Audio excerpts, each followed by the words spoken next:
Muda unazidi kukimbia, saa zinakimbia kweli kweli kuelekea mchezo wa nusu fainali ya kwanza ya kombe la shirikisho Afrika msimu huu kati ya Simba dhidi ya Stellenbosch. Simba wana advantages nyingi kweli kweli na tumeshazi analyze kwa kipindi kirefu hivi sasa, lakini bado advantages hizo zinaendelea. Sasa hapa tunakwenda kuangalia namna ambavyo rekodi zinamfavor Simba Sports Club kufanya vizuri dhidi ya mchezo huo dhidi ya Stellenbosch. Sasa tayari tulishaangalia baadhi ya vitu ambavyo vinaonekana kuwa na faida kwa Simba. Tukaangalia rekodi mbili. Rekodi ya kwanza, rekodi ya timu za Afrika Kusini ndani ya ardhi ya Tanzania. Tangu timu zetu zilipoanza kufanya uwekezaji, hususan klabu ya Simba tangu ilipoanza kufanya vizuri kwenye msimu wa 2018 19 wanaingia group stage kwa mara ya kwanza mpaka kufikia hapa, lakini nimechukua wastani wa interval ya miaka 10 kutoka mwaka 2015 mpaka hapa tulipo leo, wastani wa miaka 10 ambayo klabu za Afrika Kusini zimesha kuja ndani ya ardhi ya Tanzania mara 6, lakini katika mara 6 hizo ambazo wamekuja wamepata vichapo mara 5 na wamepata sare mara 1 tu. Sasa tukaangalia rekodi hizi. Baada ya hapo tutakwenda kuangalia rekodi za Simba Sports Club ndani ya kombe la shirikisho katika ardhi ya Tanzania. Simba hajawahi kupoteza mchezo tangu alipoanza kufanya massive investment mwaka 2018-19 akifika group stage kwa mara ya kwanza. Tukaangalia rekodi hizi mbili ambavyo zimekuwa na faida kwa Simba. Rekodi ya kwanza, timu za Afrika Kusini ndani ya Tanzania. South African Club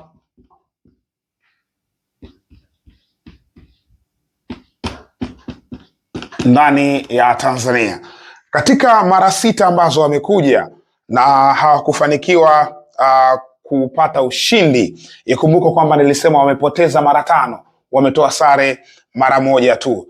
Tukianza msimu wa 2021-2022, ndani ya msimu huu ilikuwa ni kombe la shirikisho Afrika, Simba dhidi ya Orlando Pirates. Simba akiwa nyumbani Benjamin Mkapa dhidi ya Orlando Pirates alishinda goli 1-0, na ikumbukwe msimu huu ilikuwa ni robo finali ya shirikisho Afrika na Simba aliondolewa kwa changamoto ya mikwaju ya penalty kule Afrika Kusini, lakini ndani ya ardhi ya Tanzania kwa Mkapa alishinda bao 1-0. Shomari Kapombe anaweka bao.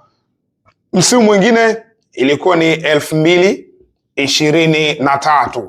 Hii ilikuwa ni Yanga alishinda goli 1-0 dhidi ya Kaizer, na hii ilikuwa ni mchezo wa siku ya Mwananchi, kilele cha siku ya Mwananchi pale katika uwanja wa Benjamin Mkapa. Kennedy Musonda anafunga goli ya Kaizer Chiefs wanapoteza ule mchezo.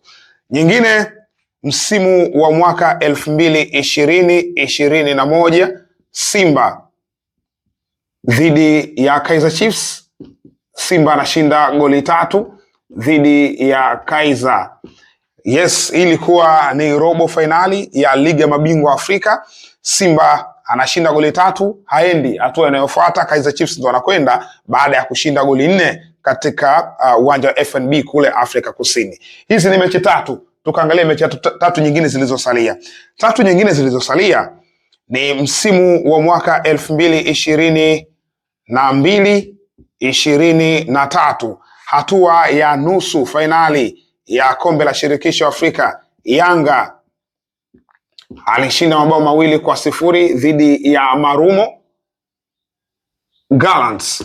Tutakumbuka huu msimu ambao Yanga alikwenda kucheza fainali ya kombe la shirikisho Afrika, hatua ya nusu fainali aliwafunga Marumo Gallants katika uwanja wa Benjamin Mkapa. Hizi ni 4 tayari. Ya 5 ni ipi? Ya 5 ilikuwa mwaka 2016 ambapo klabu ya Azam ilipata ushindi wa mabao 4-3 dhidi ya Bidvest Wheat. Hii ilikuwa katika uwanja wa Azam Complex na Azam alifanikiwa kushinda kombe la shirikisho Afrika hatua za awali. Alishinda mabao 4-3. Afrika Kusini pia Bidvest alinyooshwa. Na tukiachana na hiyo, msimu mwaka 2023 2024 hatua ya robo fainali, Yanga alitoshana nguvu ya bila kufungana na Mamelodi Sundowns. Yaani hii ni msimu uliopita. Kwa hiyo ukiangalia hizi mechi zote hapa, mechi pekee ambayo inahusisha timu ya Afrika Kusini na ilipata angalau sare ilikuwa ni ya msimu uliopita kati ya Yanga dhidi ya Mamelodi Sundowns. Kwa hiyo hii ndio kumbukumbu isiyoridhisha, lakini kwa hizi nyingine zilizosalia zote unaona timu za Tanzania zikiwa nyumbani zinapata ushindi. Na kimsingi Mamelodi Sundowns tunafahamu ni moja ya majiant wakubwa kwelikweli katika kandanda yetu ya Afrika, lakini Young Africans na wenyewe walikwenda kumbana mbavu, na hii haikuwa hapa. Hata kule Afrika Kusini alienda kubana mbavu pia Mamelodi Sundowns. Kwa hiyo ukija kutrace hii kumbukumbu ya timu zetu za Tanzania katika ardhi ya nyumbani, namna ambavyo zinafanya vizuri kwenye record, unaona Stellenbosch na mwenyewe yupo katika wakati mgumu kweli kweli, kwa sababu ardhi ya Tanzania hii miamba kwa maana ya Orlando Kaizer na Mamelodi Sundowns ndo miamba bora, ndo miamba mikubwa zaidi ndani ya kandanda ya Afrika Kusini, lakini wote hamna ambaye alishinda ndani ya Tanzania. Kaizer Chiefs alipoteza mara mbili zote alizokuja, Orlando Pirates alipoteza na Mamelodi Sundowns alipata sare. Who is Stellenbosch?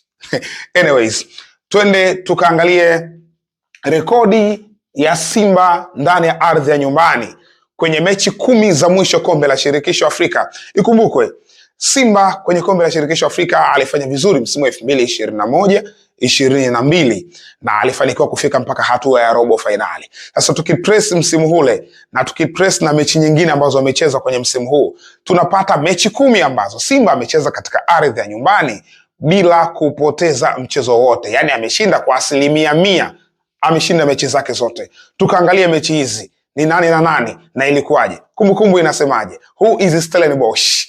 Twende tukaangalie. Msimu wa kwanza ulikuwa 2021-22. Msimu huu Simba alishiriki ligi ya mabingwa Afrika, lakini katika hatua ya pili, katika zile awali, kuna awali ya kwanza na awali ya pili. Katika awali ya pili akaja kutolewa na ilikuwa ni Jwaneng Galaxy ya kule Botswana. Baada ya kutolewa kwa aggregate ya mabao 3-3, Jwaneng Galaxy hapa alifunga magoli 3. Simba akaenda kombe la shirikisho Afrika, akaenda kucheza dhidi ya Red Arrows. Simba dhidi ya Red Arrows na alishinda mabao 3-0. Hii mechi itakumbukwa, Bernard Morrison aliwaka sana katika huu mchezo. Hii ni kumbukumbu ya mchezo wa kwanza. Mchezo mwingine ilikuwa ni Simba baada ya kutinga hatua ya makundi msimu huu alikwenda kukutana na RS Berkane ambaye alipoteza goli 1-0. RS Berkane katika uwanja wa Benjamin Mkapa pale. Mchezo mwingine, huu wa kwanza, huu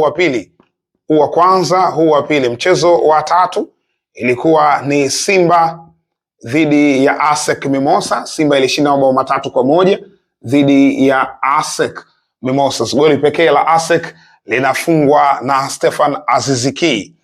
Mbali na hapo, ndani ya msimu huo ya 4 ilikuwa ni Simba dhidi ya US Gendarmerie.